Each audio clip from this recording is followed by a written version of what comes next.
Today on Everyday Self-Awareness, we're going to talk about physical techniques. We're going to be talking about a few particular techniques that might happen in a self-defense situation. Your self-protection, your self-awareness skills have let you down, you're hands-on, and how are we going to handle that? How will we handle a grab or a choke? How will we handle targets? How are we going to get away? And more importantly, how are we going to handle the mindset after, the emotional state that you're going to have after something like this? Let's dive into it.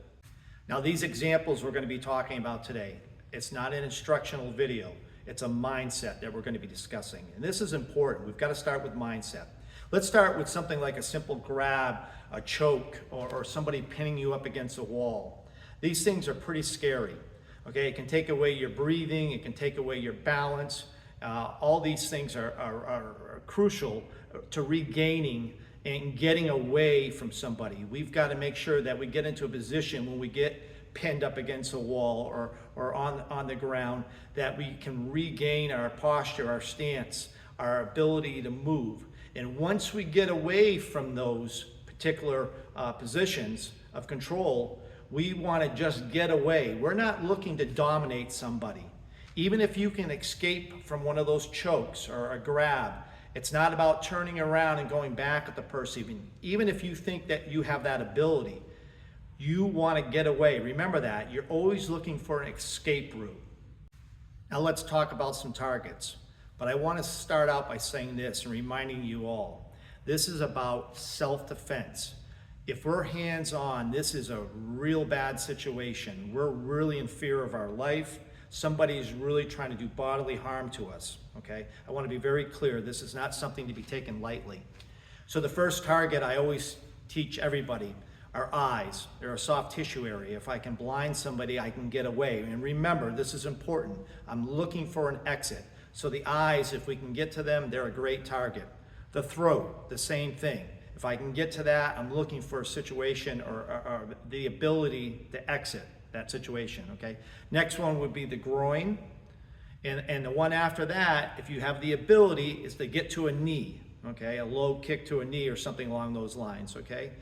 These are the type of targets that are very serious targets, but give us the ability to find an exit and get away from the situation.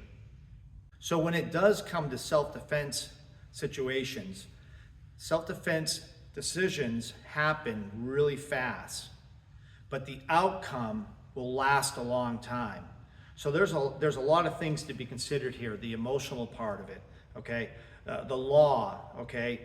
Even if you're in the right protecting yourself, could somebody end up trying to sue you, take you to court, okay? And just the overall mental thought of having or living with hurting somebody or possibly doing something worse. These are all things that tie back in to making sure that our self-protection, our self-awareness skills are at an A game, okay? That we're always using that as our shield to protect us against the chance of having to use hand skills or going hands-on, right?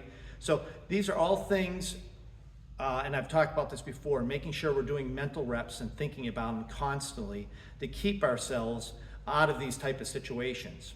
But don't bury your head in the sand. You do need to think about different things like targets and the couple different grabs and holds. What would I do if somebody gets me into this position, okay? How am I gonna handle that? What level do I wanna take that force to, okay? But always go back to your best self-awareness, your best self-protection skills to keep you out of that self-defense realm. Thank you, and as always, stay safe.